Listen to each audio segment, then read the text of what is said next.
Now let's get it started. Let's get it started. Play ball! Arsenal and Liverpool played out a 2-2 draw at the Emirates. Mikel Merino scored his first goal for Arsenal. Okay guys, if you look at that game, the first half was practically even. Good game, lovely play. Arsenal actually played well in the first half, but they drop off in the second half. I don't know why it's happening this season. In phases of play, last season they play 90 minutes, they are on form, but this season you look at a whole part of a game that they are always off. But in this game, they played well in the first half. They got the deserved lead, which is 2-1 in the first half, but Salah scored in the second half to make it 2-2. But if you look at that game in general, what do you make of Arteta versus Slot? For me, I think Arteta versus Slot, today we saw a stronger Slot side than an Arsenal side, and we saw better show of character from Arsenal players and the entire team today versus Liverpool, because one would feel they will be coming into this game with a handicap, lacking one or two key figures in the side, and they were able to deal with it. Saka was able to play today, but they are still losing out on Odegaard, and a couple of other players in their defense are not available. So I would say it's a good showing from Arsenal, better showing from Arsenal, better composure, better play against the Liverpool side that was playing with their full strength. So I wouldn't say Arsenal would feel any way about this match, apart from being the only downside to this match would be going 5 points behind City. But that is crazy. Head to head against Liverpool, I feel that an informed Arsenal side with all the key characters back would have won Liverpool riots today. What do you make of that game? That game ended 2-2. Who do you think that, if you look at the tactical point of view, because you like tactics a lot, who do you think that had played each other? Do you think that Liverpool played more and Arsenal defended more, or do you think it was a balanced game? Well, truth be told, in this one, it was a balanced game. I would because I don't like this person and I don't like this person. Come and paint it. It was a balanced game. Both of them came at each other. They met themselves in midfield. You see Liverpool create enough chance. You see Arsenal create enough chance. I'm not going to go with the numbers of shots on target and shots on target. Those things are just, for me, it's irrelevant. It's when you play, the play pattern and all of that matters for me. And for me, you see that Arsenal, a couple of passes here and there moved them forward and got them a goal. For Liverpool, the same thing happened. You saw the run that led to Salah's goal. It was just teamwork. I think the team play for Arsenal was a bit better, because if they had some players, like John said, if they had some players available, it might go sideways. But you could look at the Liverpool side as well and say they had some of their players on the bench, because you notice the likes of slow motion didn't start. For some time now, he's been starting the game, and Luis has been dropped to the bench. Diaz has been dropped to the bench. But in this game, Diaz started, and the front three was just the front three. The midfield, they had to drop Dominic to the bench, and they continue with the likes of Curtis Jones and Gravenberch, and then McAllister comes in. Last weekend he wasn't in the game. He came in as a sub. Now he's starting with Curtis Jones. So it tells you that in the two teams kind of met their strengths in both sides. I think Arsenal, for me, Arteta got it all wrong, because we were talking about the defense line. He has a number of defenders that could play, but he got it all wrong by taking Partey off that midfield.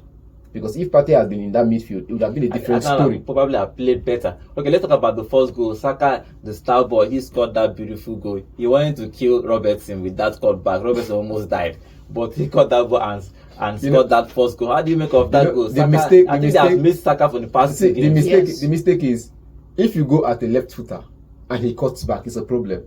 If you go at the left footer who knows how to use his right and he smashes it, it's still a problem. For Saka now, you have it. Lamar did it in the Spanish El Clasico last night, and we saw how it happened. He waited for him to cut back, and he didn't cut back. He had to take a shot like that. Now Saka, on the other hand, Robertson was phased. He didn't know the decision Saka was going to go with. That's why he went all in. He went all in, like, okay, fine, if you're going to cut back, I should be there to stop you. And I think he outpaced himself, because if you notice, he already made the stop, but the stop wasn't the break, no hold on time. The break. You have like maybe they climb hill, or maybe they come down from hill with full speed. You can't hold break from middle of the hill. You go run down, you go still go down a bit. So I think that was what happened to him at that point. He ran too fast, and he was expecting the cutback. But when he said, okay, he made up his mind. Before he could make up his mind to close up with Saka decided to cut back. And from there, he was MIA, nowhere to be found. And he was sitting on the floor, and Kelleher has no option. He had no option of getting close to that ball at all. Okay, John, let's talk about the goal, the equalizer from Van Dijk. You know, Van Dijk has been a mainstay for this Liverpool side. He is their captain. He has played for Liverpool for a very long time. He has captained them to the Champions League, captained them to the Premier League, and he got that equalizer against Arsenal. You know, sometimes when you talk about somebody in the game who is unguardable, unblockable, unboxable, you talk about Van Dijk, because Van Dijk has all the tools in the toolbox. He knows how to do what he does best, and you know, getting that goal for Liverpool was, you know, I wasn't happy when he scored it with Frank, because I was hoping that Arsenal were able to nick this one, but unfortunately it wasn't to be. But you know, Van Dijk, you know, we are hearing talks about them offering him a new contract. Hopefully he will be extending his stay with Liverpool. Hopefully some people don't want him to stay. He gets white. Some people don't want him to stay. Hopefully he does, and he stays back, because it's a star you like to have in your side anytime, any day, anytime.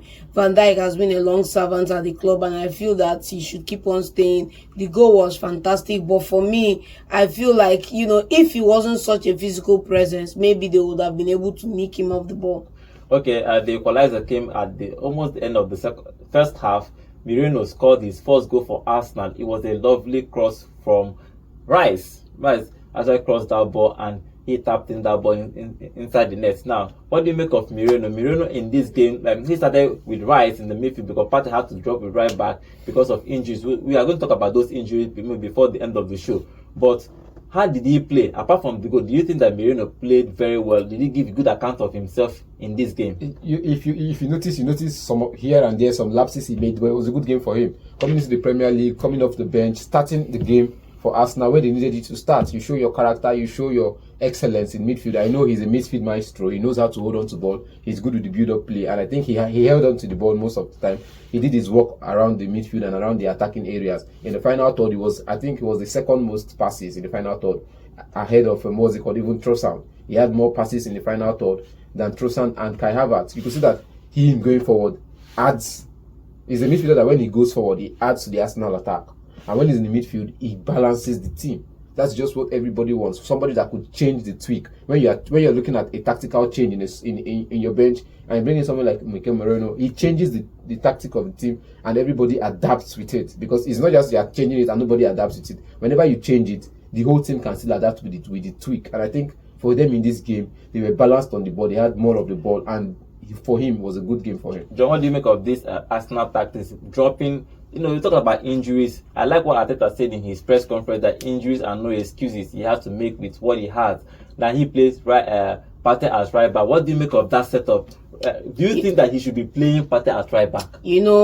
Before we even get into the meat of the matter, kudos to him for the mentality, for setting the expectation at the club, for not declining to the standards of some other managers somewhere else in the Premier League. They should go for where people no day. They should go for where people no day. So yes, kudos to him for that, setting that standard, raising the bar high. But for me, Partey outside that midfield is always a knock on Arsenal's ability to be more compact, to hold the ball and to dominate the midfield.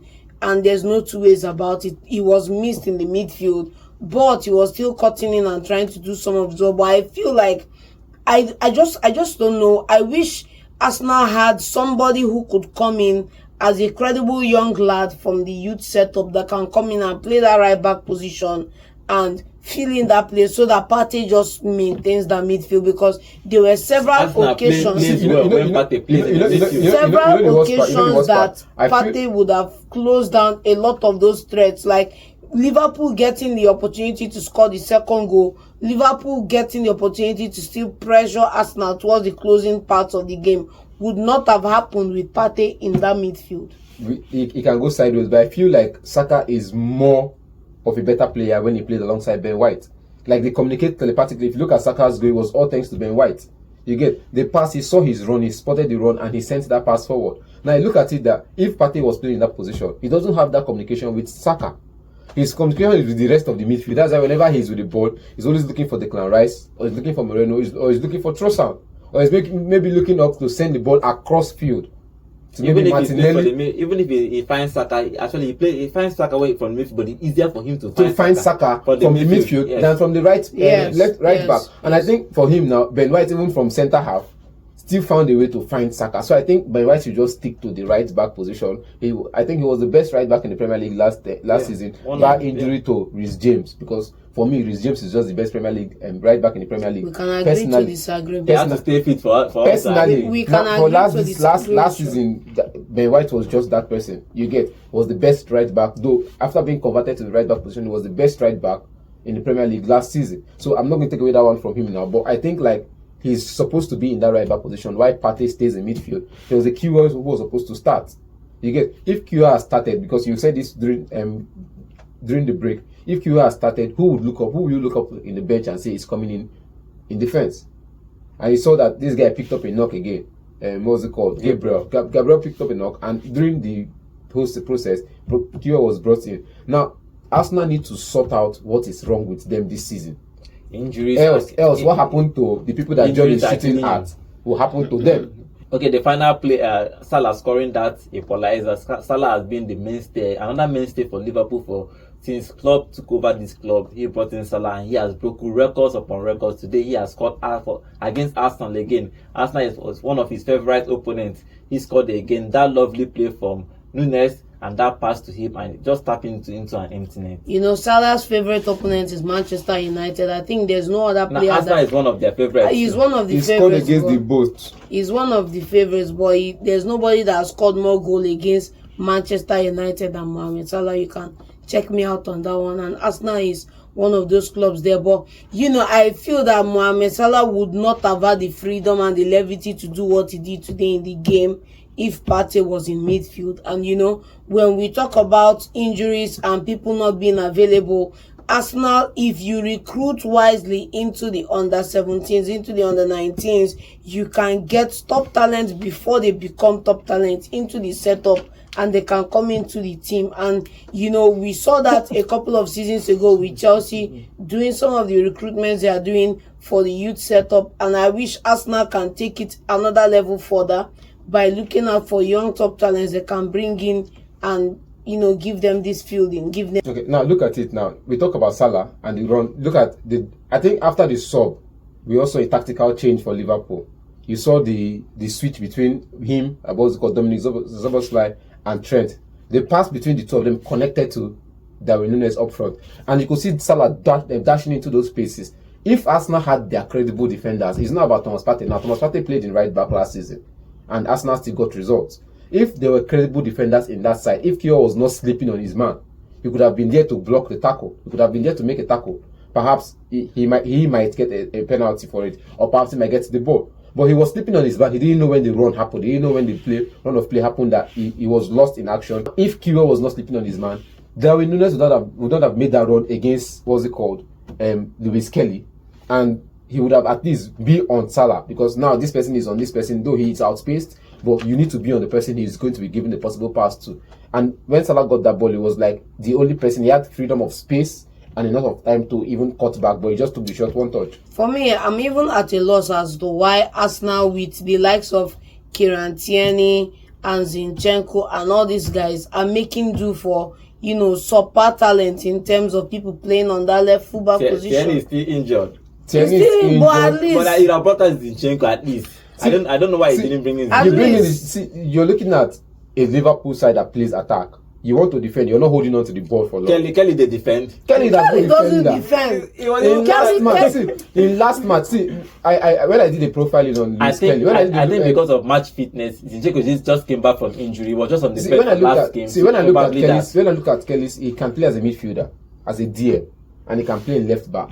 Now, for some reasons, now you're playing him in left back, as opposed to the midfield is supposed to play, because in midfield he already has multiple competition in midfield. And I thought that when they brought in this my boy I'm always talking about, what's it called, Nwaneri, Ethan, the game changed. You get, the attack was looking somehow different, but again they were scared of, like I said, when you have a credible defense, you're sure that your attackers can go on and create their chance with freedom to explore their options. But because of the defense line was shaky, you see that the midfield was not even supporting the attack line. Okay, let's talk about the two coaches now. Arteta, they have both of them. I think both of them have the mandate, like our politician used to talk. mandate. They have a mandate to win the Premier League or rest that Premier League away from City. But both of them are now behind City. Who do you think is by City? If let's say they remove City, who do you think should be winning this Premier League based on their performance in the last games or last 9 games? Who do you think is credible to actually challenge City for this? For the last 9 games, there's only one person, and it's Slot. And it's because we all crucified him coming to the Premier League that he's Slot, and what we will say in the media is, and a goal has been slotted past Slot's team. Slot ball is not working because the headline was already printed, but all of a sudden, Slot ball is the new ball. Okay, you know the funny thing is that the funny thing is that I'm going to be here to see this Slot ball fall into tatters, and when it falls into tatters, I'll be here to tell you guys that I was here, and yes, it's happening right now. But do you think Arteta can actually challenge for this title, because he's now 5 points behind City? 5 points is huge. 5 points is huge, but I'm not worried. I'm not worried because you still have time. It's a marathon, right? It's a marathon, not this one. There are people that should be ahead of you that you'll be scared of. So not City. Time, no. You have to always be scared of City, but you have time in the sense that if you fix these things early, like for example, the stubbornness, January. The stubbornness of Arteta. If you fix this his stubbornness early, you can save the season. I think Arsenal fans was actually talking about if probably he has switched this Havertz into a striker, probably Arsenal might maybe win. We'll be better off right now in the league than they are.